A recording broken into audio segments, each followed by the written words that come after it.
Okay, so today we're going to be talking about quite a wide topic, and that is trauma. Okay, it dovetails with a lot of other videos. Yeah.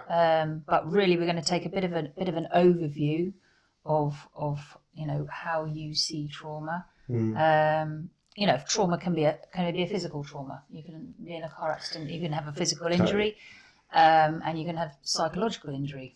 Various forms. You could have both at the same time.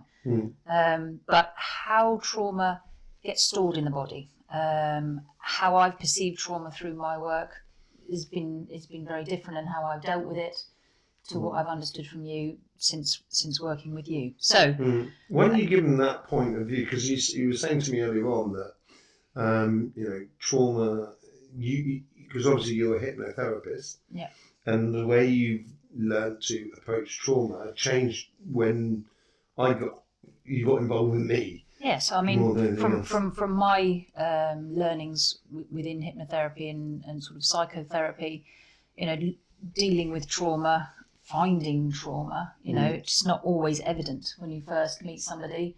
They may be fully aware, they might not be aware. So it's very obviously very carefully managed through a session to find it, determine it, and obviously how best to deal with it. When I met you, it was a completely different approach. We threw the rule back out, didn't we? Really? Yeah, because I do. I'm a bit of a namesake for that. For me, it was very much a process, and a very careful process. Without creating any damage along the way. It's a very sensitive issue because you don't want someone to necessarily relive that trauma. But from your perspective, you could see the trauma before the person had even really spoken, and or it might evolve through a session. But to see the energetic imprint of trauma, to me, blew my mind, because obviously I had to go around it the long way. Not saying that you shortcut what I do shortcut a lot. That's a lot of my job is shortcutting things. But potentially saving that person the re-traumatizing them by going through it again. Obviously, every person is an individual, and every session is unique, and you have to deal with whatever comes up at the time. But from my perspective, it was a far more gentle and less potentially damaging route to resolving. And through my experience, when a trauma was recognised and reached, a person might be able to see patterns or repeating behaviour or even repeating traumas throughout their life. They could recognise that, but you see that energetically. And that for me, there was actually some design and print of that trauma repercussing through life. So before I talk too much, I find the whole thing. Where do you want to start with this? Because is it what you see? Is it the rhythm of trauma? How do you want? I think probably just how you see it to start with. First things first. I guess when I first started, I learned a lot about energy for around about 15 years before I was allowed to start healing again. Energy was sort of saying, wait, learn more, wait, learn more. And when I first started doing energy healing with people in France, and it just took off so very, very quickly where I live in France, one of the best tools was traumas, because they are so rhythmical, and life has its own rhythms, and we're going to be doing a video on the rhythms of life at some point, because it dovetails beautifully into that. But when I was looking at a person, regardless of whether it's like a physical problem, an emotional problem, a psychological problem, or an energetical problem, you get these, you can find a lot of the roots within traumas and so forth. So is that not even how you determine someone's age originally? Because you would go back and see their traumas. Yeah, I used to test myself. How did you do it? So I've got someone sitting in front of me, and I kind of go, okay, so we'll start now, and we're going back through life. And the thing is, I guess we should explain what a trauma is, to be more than anything else. So a trauma is it's not necessarily a bad thing. It's a bit like the Tower card in tarot. It's a change of belief system, events. It's a revelation for oneself. It could even be an accident, but it could also be like a new job. It could be getting married. It could be having a child, passing an exam. There's lots of things because it's going to change your life. And that will then, it's like a domino effect that then you will get that repeating trauma that comes back. So if let's say you got a job, if your rhythm is around about 3 years, in 3 years' time, you may have an opportunity to have a promotion within that job because that trauma is coming back round to you.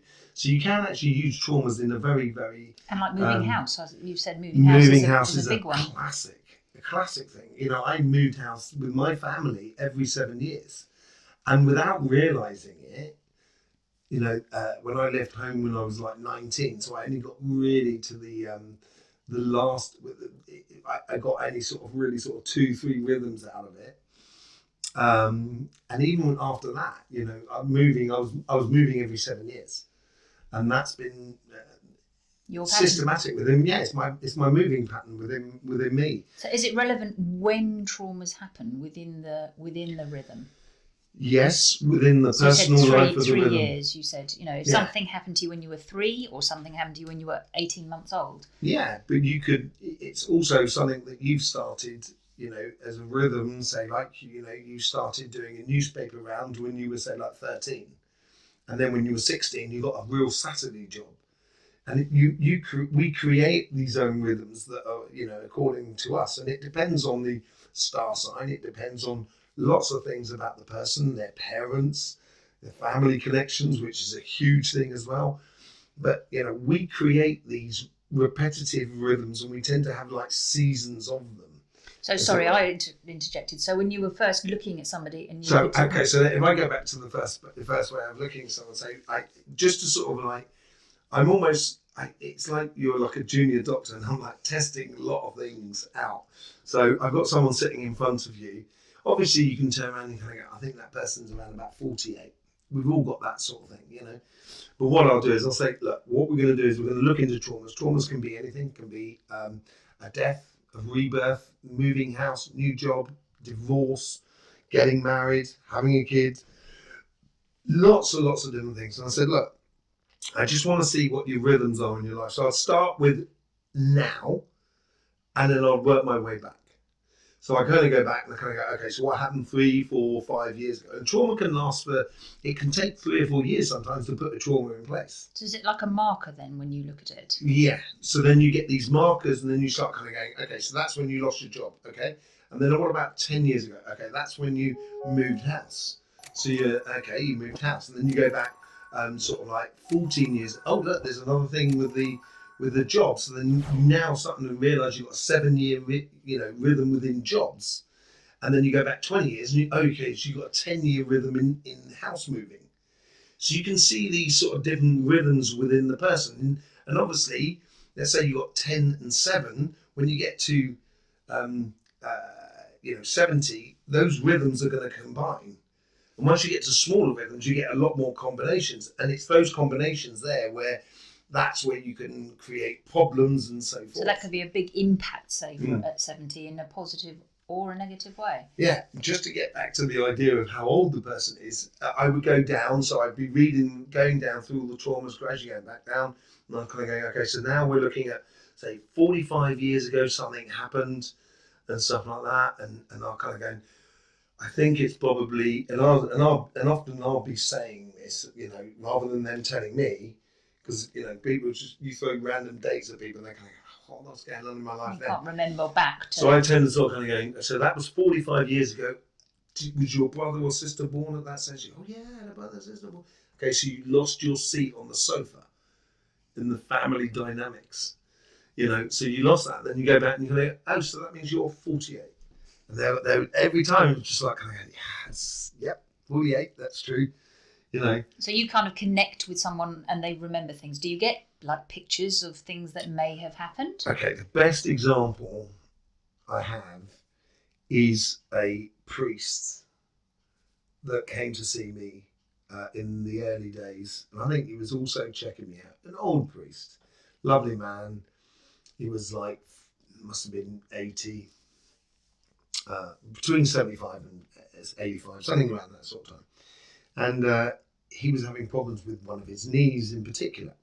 Now, knees in French is what is called genou, so it's the I and the us. So it's how you put the I, which is the bone that comes up to the knee, into the us, which is the joining points. So you get the U, which is us, and the I, which is I and us.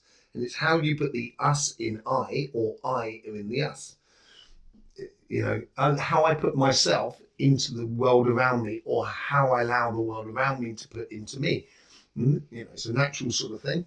So he's having a problem with his knee, and it was his left-hand knee, as if I remember rightly. The left-hand knee, left-hand side is different to the right-hand side. It's much more to do with administration of money and so forth.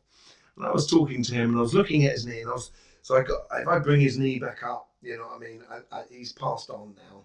So can I borrow your knee, please? Thank you.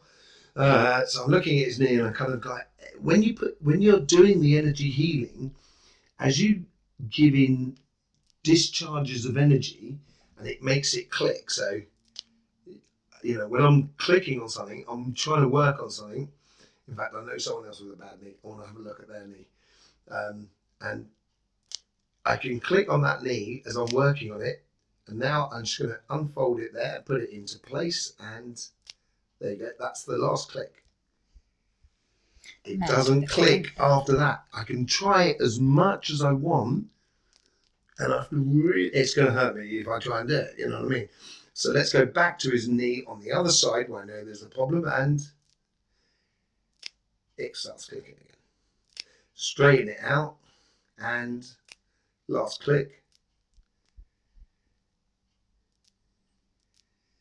There's still little bits of sand in there, but you know, you can't click it anymore. Anyway, when you do that, it's almost as if like I get a discharge like that of information from where that problem is coming from. Okay. So I got this picture of him on a bicycle as a young kid going through the forest. I can even see it now, going through the forest with his mates screaming and shouting. And at one point, he's on a red bicycle, and there's like a little mound of earth, and they want to do this jump and everything like that. And he hurt his knee on the bicycle, and he must have only been about 10 or 12. And I said to him, you know, as I started working on his knee, and I said, did you have an accident when you were 10 or 12? Bearing in mind he was 80, so yeah, bearing in mind I was 80. Some time ago. Yeah, exactly. And, you know, it definitely wasn't lying to me, or knowingly lying to me. And he turned around and said, no, I never had an accident on a bicycle. I said, really? Sure? Are you positive? And again, yeah, no problem. I said, okay. So I just, you know, sometimes people don't want to tell you things. And that's the other thing with traumas, with the rhythm, you can't just put it out. The people have got to be ready to accept it. So sometimes I'll see a trauma and I won't even mention it to them because they're not ready to see it. Energetically, there's too much going on.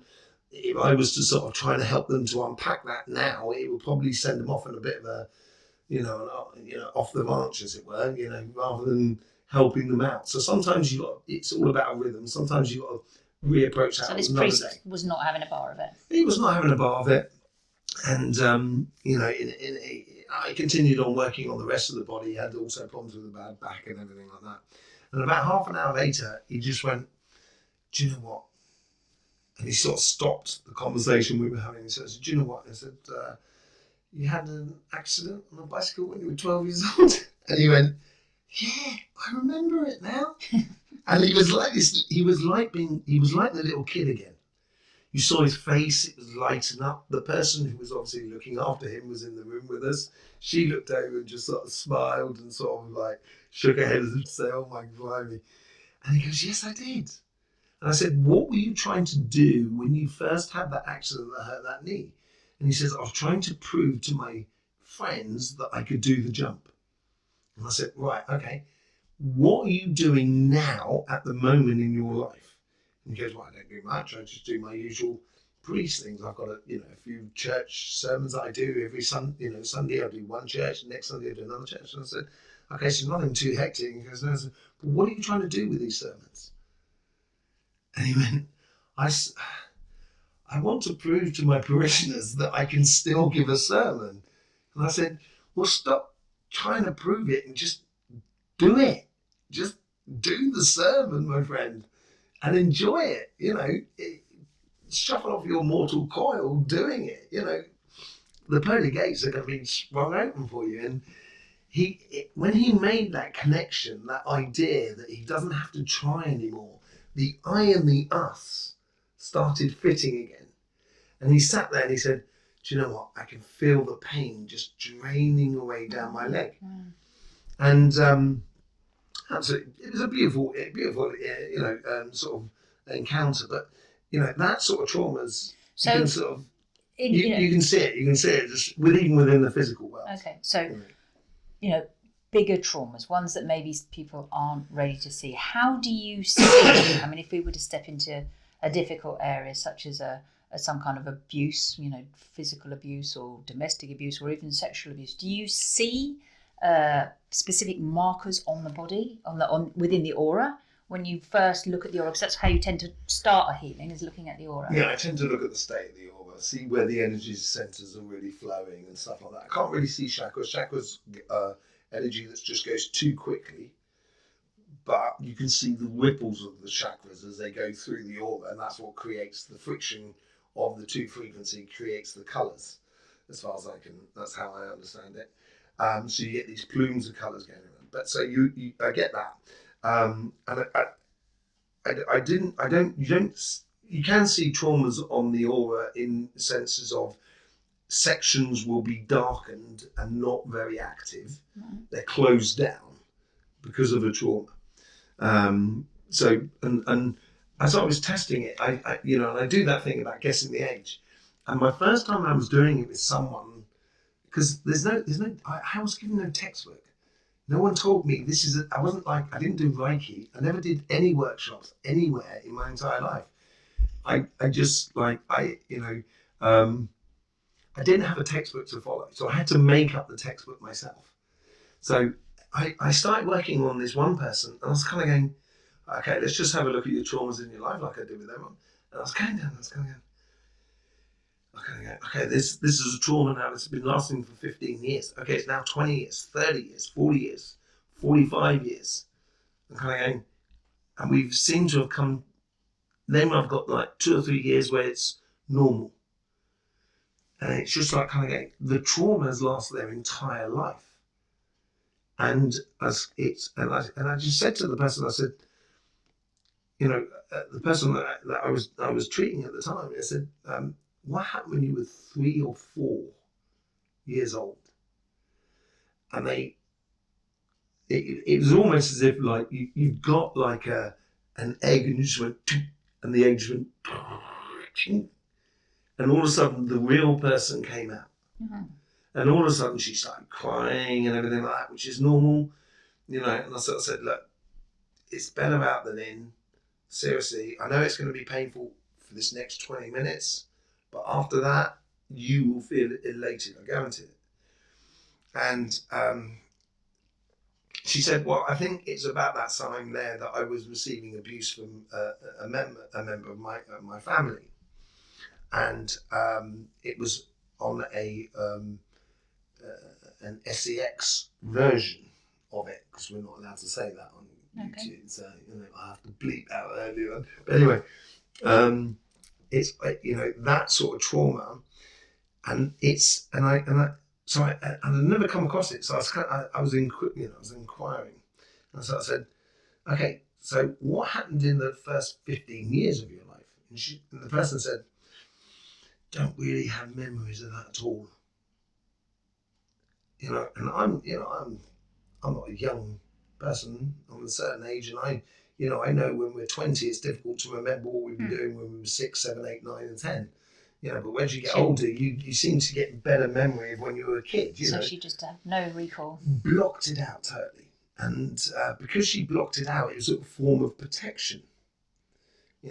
So then I kind of like, right, okay, there's something that, okay, so I know this is a permanent trauma that's gone all the way through life. I need to get shot of that. How do I get shot of that? And first thing I first went to is the aura of the person. So I went across the aura of the person like that. As I'm going across the aura, it's at some point on the front right hand side of the person. It's the emotional side. That's the there was like this intricate doily sort of drain covering thing, Right. like a plate, but it was really intricate, and most, even beautiful illnesses present themselves energetically in a very beautiful way. That's the best thing about nature, but we go into that when, there's certain illnesses that definitely So this were was like not a natural. protective sort of shield. No, it's not. It's not a protective sort of shield. You shouldn't really protect yourself, because otherwise, if you do, you end up in a cage yourself. And that's why that person had that trauma. Therefore, they shut out the world, shut themselves, they protected themselves, but they ended up putting themselves in a prison. So that is the symptom. That is the symptom of trauma, is fear will shut you down because you do not want to step out of that protection. Exactly, of what you can control and so forth. So you stop doing the things, or don't even start doing things that you might want to do. Yeah. So I went up and I got this plate, and I kind of went, right, that plate is not normal. It shouldn't be there. It's artificial. It's an imposed vibration. And I literally just picked at it and pulled it off. And it just came off. A bit like a scab. Yeah, it came off. But it's like it's got a magnetic component to it because it's energetical. And at the same time, I would get like a spirit came through. So the person who had done the thing was no longer with us. Right. So they came through the veil because they couldn't. So it was attached to this trauma. Yeah, totally attached to the trauma and attached. The thing is, that sort of abuse and also alcoholism is an illness, and this is not to excuse anybody at all. This is, if we really want to cure it, we've got to understand it. So we've got to look at we've got to look at the good and the bad and the whole thing and treat it as very independent, And so I took that, and this spirit came through, and I said, who's this person here? And I described the person to the person who was receiving the healing, and they said, oh, that's the person, and that's the person who did that sort of trauma. And I said, oh, right. So I said, and just naturally, I just kind of went, this is yours then, is it? And they said, yes. And it's like an illness that you transfer, and it's an energetical illness that you transfer from one to another through trauma. So everyone's got to go upset. There's no real good and bad. That everyone's going to be in the same place. Everyone's got to go to the same place, regardless of what we've lived and what have you. So I put him in the chair, and often the people who have had a really horrible life and being horrible, or it's like hurt people. You know what I mean? It's like that sort of scenario. Down. So I sort of saying, take a seat. Don't worry, you've got to go through it. They don't particularly want to go upstairs because they don't want to face what they've done. Right. And I have to sort of kind of get that. I'm not your judge. I don't give a monkey's what you've done. And I understand that sometimes we do absolutely mad, crazy stuff, but you're going to be better off dealing with it, sorting it, and everything like that. But you're going to take this because this is part of evidence for you to understand how this gets put together, because then you can follow it through to where you were infected. Right. That's how you can get rid of an illness. You can get to its root. And you can do this thing where people talk about sort of healing through transcendental family, transcending family, through your family. And I think personally, this is the best way to heal it, rather than going into so it's kind of caught in that great grandmother sort of did. Yes, it's caught up in that moment. So and then you can then put it up. Now the thing is obviously when the person has shut themselves out for that length of time of life, they forget how to live. You said it was almost like looking through a shop window Yeah. at life, but not being able to participate. Yeah, so basically, once you have that trauma, you have a shop that you've only got a shop window. So you dress the shop window for people to show people who you are, and people can smash that window up. They can do what they want in that window. They can abuse that window if they so want. But because you're back in the shop, you're never touched by it. The problem is with that is when you do that sort of setup of protection, at no point do you go out and get the joy of sunshine on your face or the wind in your hair on a bicycle. And that is so important. It cures so many things in life. I can't explain how important enjoying life is, for not just for your health, but for the well-being for the entire world. So this is an opportunity for them to step out and Yeah. actually go and live for the first time. Yeah, and you've got to, and they've got this. I put down like a mini trauma in a way, and they get this. I give them this 18-month period, and I said, look, for the next 18 months, you're going to learn to be that kid again, and you're going to do stupid things. Get your childhood back effectively. Yeah, you're going to do stupid things. You're going to. You're gonna do stupid things like a kid does stupid things, but you're gonna do it with the wisdom of an adult. It's gonna be a lot easier, but you're gonna learn a lot of aspects about yourself. Then after 18 months, you've just got to live life, and that is often the most tricky part for most people.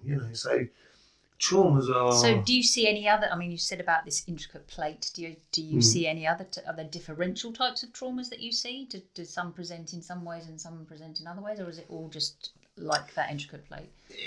The intricate plate is you're going to get that mainly on sort of like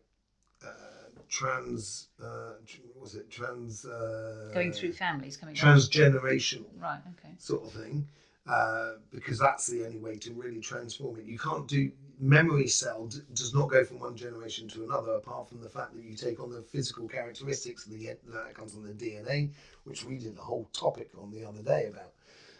Which you may well be able to see on this channel here if you subscribed and everything like that. But, so if you had, would someone potentially suffer from like post-traumatic stress disorder? If that trauma's there, then the symptoms of flashbacks or things like that. So do those things tend to stop once that you've removed this plate? Do those symptoms can they be resolved? Well, if you think about it, if you haven't been outside the shop since the age of 3. Any trauma that you've experienced during that life doesn't mean. So what if you went to war as an armed person? Yes, if you were in the army, and you dealt with the trauma of war, for example. So it's not come through family; it's a specific trauma, and they suffer from PTSD afterwards. How does that present? Well, it depends on what the physical trauma of the war is. If it's just a psychological trauma. If it's a psychological trauma, then you've got to go back to the first instance where your brain was completely, or your spirit was completely shocked by what you saw or experienced. Spirit is where the shock is. Yeah, spirit is where the shock is if it's in that sense. If it's something physical, so you've got like your physical, if you get shot, then you've got the muscle memory, which will bring that trauma back, like the priest, as I explained earlier on, when you're trying to confront something with your spirit. So you've got to go back to the original moment of that explosion of that trauma, that rhythm within you. I had a patient that used to come and see me, who was a refugee from next to Russia. Slovenia? No. Lithuania? No. It's they're independent, but not really independent. Don't ask me anymore. But anyway, it's from Chechnya. Absolutely lovely lady, seamstress, and she made me shirts because that's the only way she could pay me. She didn't have any paperwork or anything like that, but she had her leg blown off, and she was the seamstress for the cabinet for the government. She used to do all the suits for the Prime Minister and everything like that. She was well up there, and she got her leg blown off, and obviously she had the phantom member. The memory. Phantom member thing. Syndrome, yeah. And unfortunately, it's really difficult to cure that because you can't replace a leg. You know, I encouraged her to put in her. She didn't want to put on a plastic leg and stuff like that. She preferred to just go around with one leg missing, and which is fair enough. But she could feel it all the time, and so we had to go back the moment where it actually happened.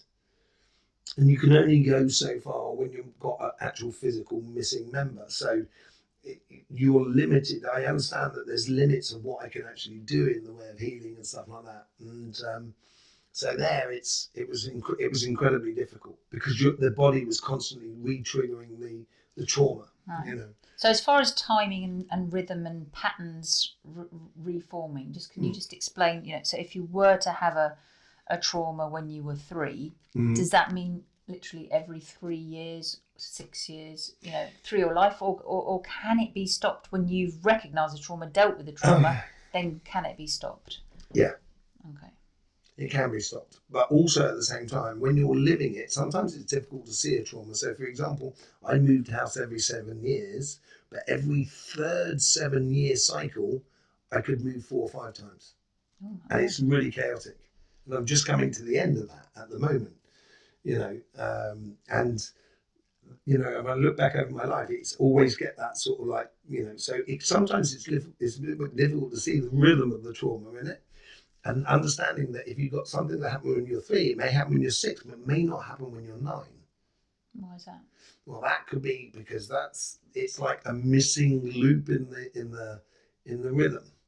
You will get let's repeat, oh no, repeat, oh no, and that within itself is another rhythm. So if I'm like a drummer, and I'm playing like rock and roll, it's a it's very classic sort of like drumming. But if I'm playing reggae, I'm on an offbeat. And when you're on an offbeat, it's sort of kind of goes, ow, yeah. And you miss a beat sometimes in order to get the rhythm in there. And that's looking at traumas there, you've got to understand that there is always a missed beat. We have a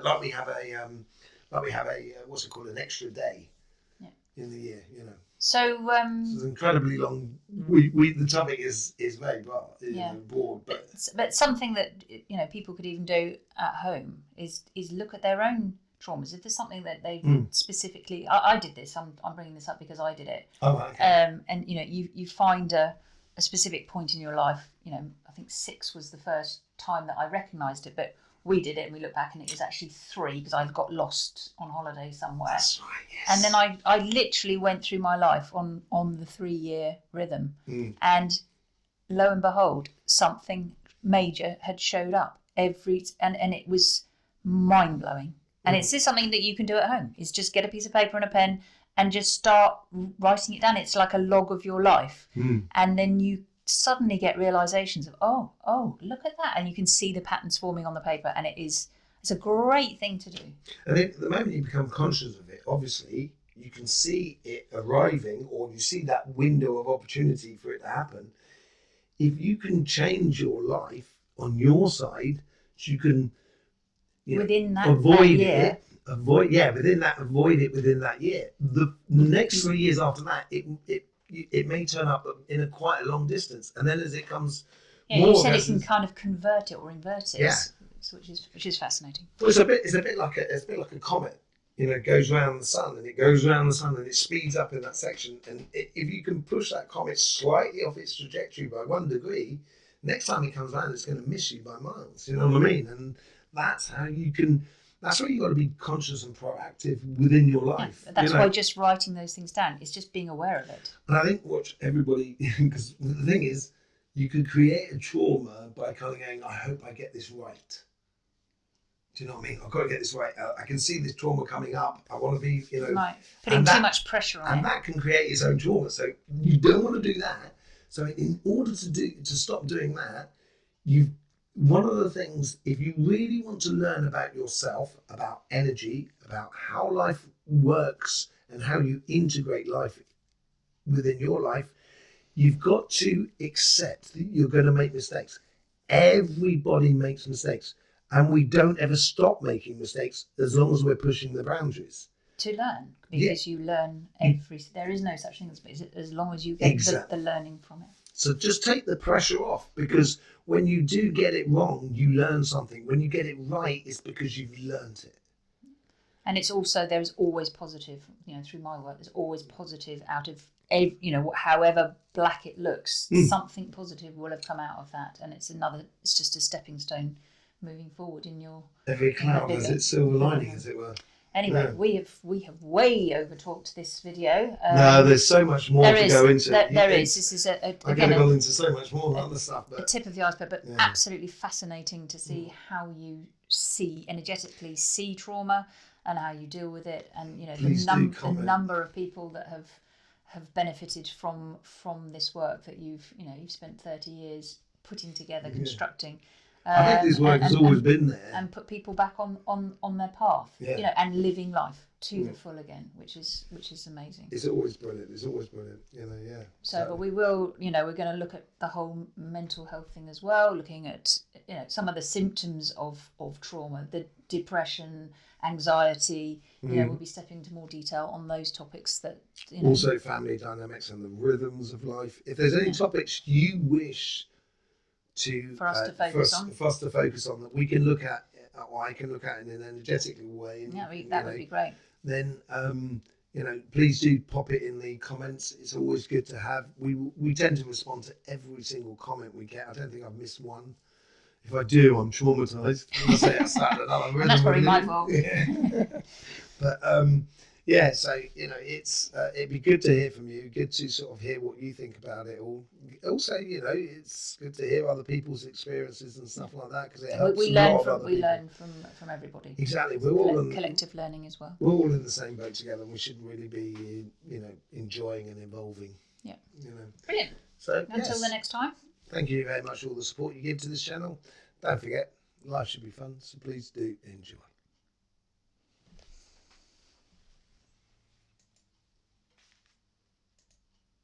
Who did